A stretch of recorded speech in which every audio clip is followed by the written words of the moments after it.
Oftentimes in life, when we're left with the option that feels to us to be the lesser option or wasn't what we wanted, or when someone else gets the thing that we wanted, it's natural to feel that sting of disappointment. But I think the thing about disappointment we don't always realize in the moment, the unexpected but beautiful thing is that, hello and welcome back to my channel.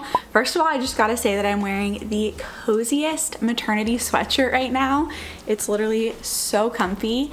I was actually sent this in a package from someone in my life, I assume, but there was no slip, so I have no idea who it's from, and I was just posting this on Instagram. I feel like one of my worst irrational fears is to get a gift from someone and to not be able to acknowledge that or to thank them for it. So let me know if I'm weird or if you're like that too, but if there's any chance that you happen to get me this sweatshirt, know that I love it and thank you so much, and please let me know so I can thank you. But that's a total side note.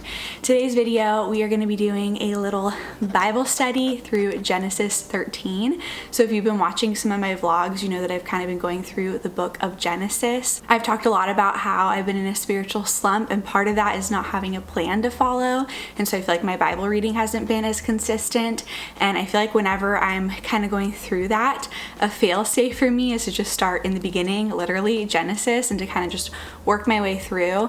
Genesis is one of my favorite books, and so I've just slowly been working my way through in my quiet times, and there's so many little nugs, and so we're going to be talking about one of those nugs, or actually a couple of those little nuggets, in today's video as we go through this little Bible study. And the things that I want to share with you that I learned from this passage are things that I personally really needed to hear and that were super encouraging to me, and so I hope that they can be for you too. So we're going to get into that. Before we do, if you haven't already, you know the drill. Like and subscribe, all the things. And if you're new to my channel, I create Christian faith and lifestyle content, and my goal is really just to encourage you in your walk with God, to encourage you to dig into His Word, because there's so much truth and so much richness there. And so that being said, let's go ahead and get into this study. Again, we're going to be in Genesis 13, and I'm going to start with reading verses 1 through 7. You can either follow along in your Bible, or I'll also have the text up on the screen. It says, "So Abram went up from Egypt, he and his wife, and all that he had, and Lot with him, into the Negeb." Hopefully I'm saying Negeb right. I just want to make a quick side note there. Here it's saying Abram, not Abraham, because God actually at another point in this story, in a couple chapters, is going to change his name from Abram into Abraham. And I have a whole video talking about waiting on the promises of God, where I share some of the significance of this name change. But for now, he's Abram, in case you were wondering. And then it says that he and his wife and Lot went with him. So Lot is actually his nephew, just so you have a little bit of contextual understanding of what's happening here. And now continuing to read in verse 2. It says, "Now Abram was very rich in livestock, in silver and in gold. And he journeyed on from the Negeb as far as Bethel, to the place where his tent had been at the beginning, between Bethel and Ai, to the place where he had made an altar at the first. And there Abram called upon the name of the Lord. And Lot, who went with Abram, also had flocks and herds and tents, so that the land could not support both of them dwelling together, for their possessions were so great that they could not dwell together. And there was strife between the herdsmen of Abram's livestock and the herdsmen of Lot's livestock. At that time, the Canaanites and the Perizzites were dwelling in the land." So essentially what we see here is that Abram and Lot, who again is his nephew, that they needed to split up because their possessions were becoming too great to be supported by the same land. Now we're going to continue on reading verses 8 through 13. It says, "Then Abram said to Lot, 'Let there be no strife between you and me, and between your herdsmen and my herdsmen, for we are kinsmen. Is not the whole land before you? Separate yourself from me. If you take the left hand, then I will go to the right. Or if you take the right hand, then I will go to the left.' And Lot lifted up his eyes and saw that the Jordan Valley was well watered everywhere, like the garden of the Lord, like the land of Egypt in the direction of Zoar. This was before the Lord destroyed Sodom and Gomorrah, which is a little flash forward precursor hint of what's to come. So Lot chose for himself all the Jordan Valley, and Lot journeyed east. Thus they separated from each other. Abram settled in the land of Canaan, while Lot settled among the cities of the valley and moved his tent as far as Sodom. Now the men of Sodom were wicked, great sinners against the Lord. So Lot gets to make this decision, and it says that he saw that the land of the Jordan Valley was lush and well watered, so he picked this land for himself. I don't know why, but this kind of just makes me think of a situation where a parent breaks a cookie in half for two siblings, and then whatever sibling gets to pick first, they pick the half that is bigger because, of course, they're looking out for their own interests. That's kind of what this situation makes me think of. Lot gets the first choice, and he chooses what appears to be better because he wants that for himself. And Abram, he humbly lets Lot choose, and he is content to take whatever is left. Yet what was seemingly left to happenstance actually had God's hand of provision all over it, because the land that Lot chose, the Jordan Valley like we just talked about, was also known as Sodom. And if you know the rest of the story, then you know what's going to happen to this land.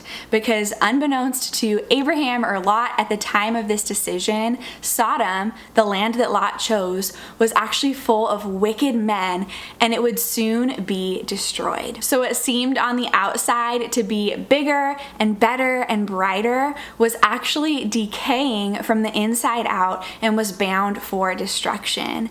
And even though in reading it, it kind of seems like Abram is getting the short end of the stick, in reality, him being kept from Sodom was actually God's protection. Not only that, but when Lot chose Sodom, by default, that left Abram with the other land, which was Canaan, which is AKA the promised land. So I want to go into a couple takeaways from this passage that can hopefully encourage you and speak into whatever situation you're in right now. The first takeaway is that some things may seem like happenstance, but all things are governed by God's providence.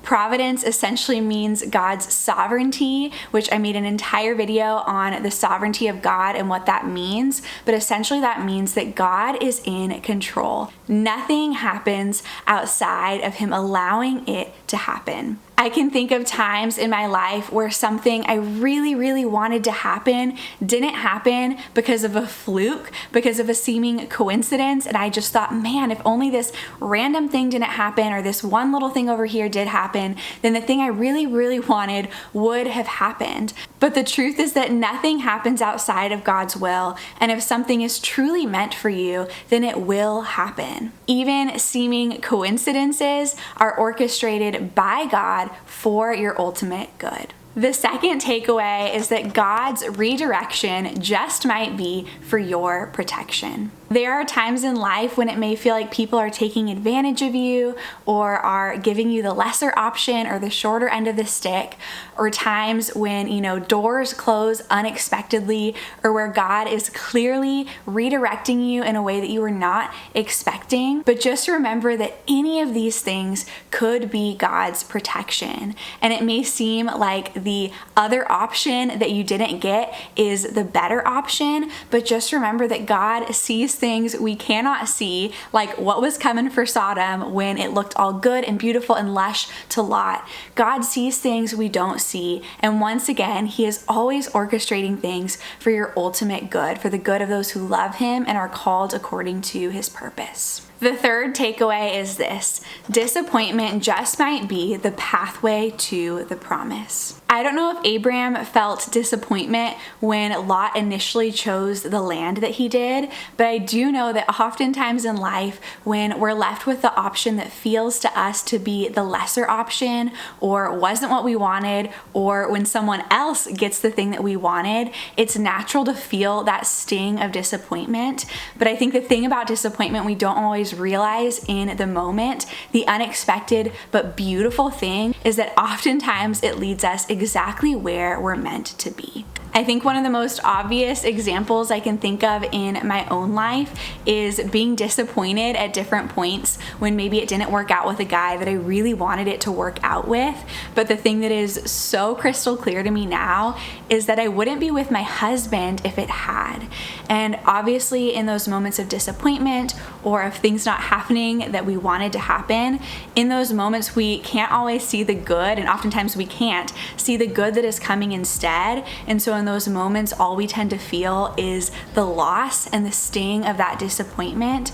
But it's in those moments that we need to cling to the character and the promises of God, particularly the promise I keep referencing in Romans 8:28, that He works all things together for the good of those who love Him and who are called according to His purpose.